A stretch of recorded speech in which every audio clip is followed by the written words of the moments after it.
Hello everyone! Ito nga pala ang naganap na chess tournament last time sa munisipyo ng Montalban.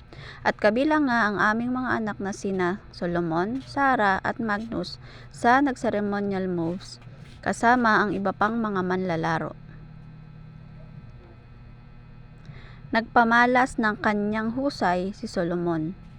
Sa edad na 6 years old ay naipanalo niya ang laro niya na yan. Kaya masasabi ko na talagang nag-improve siya. Kaya tayong mga magulang, patuloy lang nating hikayatin at suportahan ng ating mga anak sa kanilang hilig na sports. Sila naman ang Montalban Educators Chess Club na nag-organize ng chess tournament dito sa aming bayan. Bumisita rin si International Coach Alvin Roma bilang suporta sa aming mga anak.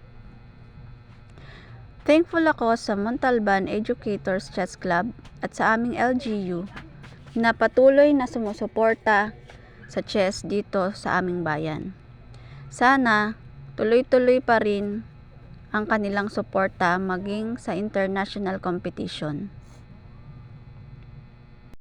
Sila naman ang aming mga anak na sina Sarah, Zera, Solomon at Magnus.